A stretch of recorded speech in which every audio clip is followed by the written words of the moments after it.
ভাই ময়দানে চলে আসো, খেলা তো হবে। রাতের অন্ধকারে তৃণমূল কংগ্রেসের দলীয় পতাকা ছিঁড়ে ট্রেনে ফেলে দেওয়ার অভিযোগ ঘিরে চাঞ্চল্য ছড়িয়েছে আরামবাগে। ঘটনাটি ঘটেছে শনিবার গভীর রাতে আরামবাগ পৌরসভার 15 নম্বর ওয়ার্ডের দৌলতপুর এলাকায়। তৃণমূলের দাবি, দৌলতপুরে বিজেপির সাংগঠনিক জেলা কার্যালয়ের আশেপাশে শনিবার তাঁদের কর্মীরা দলীয় পতাকা লাগিয়েছিলেন, কিন্তু রবিবার সকালে হঠাৎই দেখা যায় এলাকায় একটি পতাকাও নেই। অভিযোগ, সবকটি পতাকা ছিঁড়ে ড্রেন বা তার আশেপাশে ছড়িয়ে দেওয়া হয়েছে। তৃণমূলের অভিযোগ, বিজেপি আশ্রিত দুষ্কৃতীরাই পরিকল্পিতভাবে এই ঘটনা ঘটিয়েছে, যদিও অভিযোগ সম্পূর্ণ অস্বীকার করেছে বিজেপি।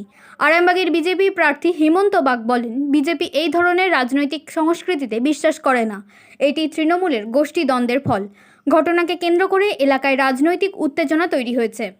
বলতে কালকে আমাদের এই 15 নম্বরের সমস্ত কর্মীরা মিলে কালকে পতাকা লাগিয়েছে দলের পতাকা। প্রত্যেকেই যে যার দলের পতাকা লাগবে, সামনে ভোট। কিন্তু এখানে কিছু দুষ্কৃতী রাতের অন্ধকারে আমাদের তৃণমূল কংগ্রেসের পতাকা তারা ফেলে দিয়েছে, রাস্তায় ড্রেনে ফেলে দিয়েছে, কিছু জায়গায় দেখলেন আমি কালি লাগিয়েছে। কাজে এই ধরনের নোংরা রাজনীতি করছে কেন? আমাদের মমতা বন্দ্যোপাধ্যায় বলেছেন যে প্রত্যেকে যে যার দলের পতাকা তারা প্রচার করতে পারে, সব করতে পারে গণতান্ত্রিক দেশে। কিন্তু এই ধরনের কিছু দুষ্কৃতী রাতের অন্ধকারে আমরা বুঝতে পারছি কারা করেছে, আপনারাও বুঝতে পারছেন কারা করেছে। আমরা একটা কথা ভালোভাবে বলে দিতে চাই, শান্ত আরামবাগকে অশান্ত করার চেষ্টা করবেন না।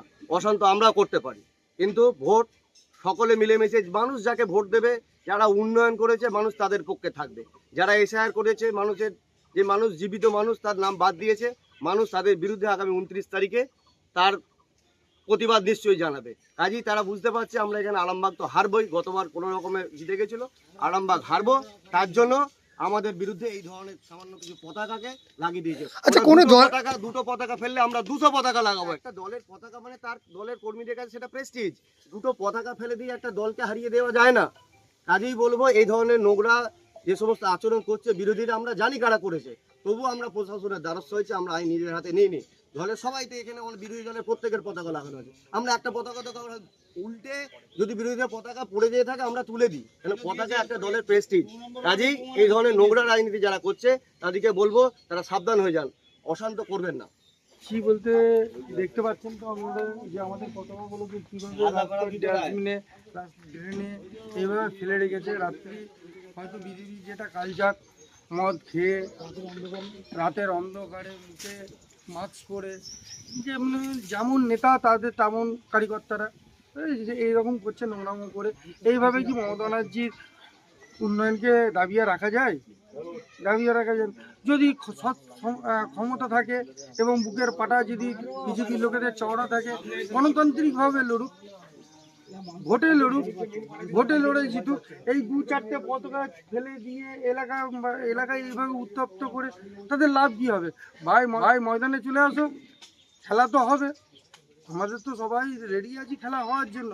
গণতান্ত্রিকভাবে লড়ো, বুকের পাটা চওড়া করে লড়ো। ওই কাঁথি থেকে বিনা সিংওয়ালা লোকটা অর্ডার দিবে, আর তার কথাতে এইখানকার নেতারা কারিকর্তারা মদ খেয়ে লাচন কুতন করবে, এটা বেশি দিন নয়। আমরা প্রশাসনকে জানাবো, লিখিতভাবে কেস করবো। প্রশাসনের উপরে আমাদের আস্থা আছে, ভরসা আছে, তারপর যেটা হবে দেখা যাবে। আমার নাম শেখ রাকেশ আলী, আমি আরামবাগ সাংগঠনিক জেলার সাধারণ সম্পাদক।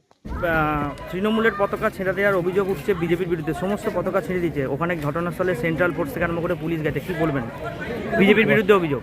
বিজেপির বিরুদ্ধে অভিযোগ তৃণমূল করে থাকে, 12 মাসই করে থাকে, ওটা নিয়ে কোনো সমস্যা নেই। আজকে ভারতীয় জনতা পার্টি প্রথমে বলে দিই, পতাকা ছিঁড়ে দিয়ে পুড়িয়ে দিয়ে রাজনীতি কোনোদিনই করেনি, আর আজকেও করেনি, আর গতকাল যে ঘটনা ঘটেছে সেটাও করেনি। এটা তৃণমূলেরই একটা চক্রান্ত।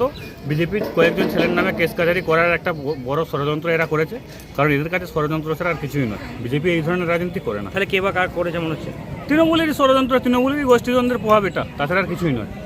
নিউ নূর সোফা সেন্টার, এখানে সমস্ত রকম সোফা পাইকারি ও রিটেলে বিক্রয় করা হয়। সমস্ত সোফা নিজস্ব কারখানায় তৈরি করা হয়। প্রোপাইটার হানিফ হোসেন খাঁ ও রুহুল হোসেন খাঁ, বড়ডোঙ্গল হাটতলা সিনেমা হলের সন্নিকটে, হুগলি। যোগাযোগ 7797170093 এবং 9382003105।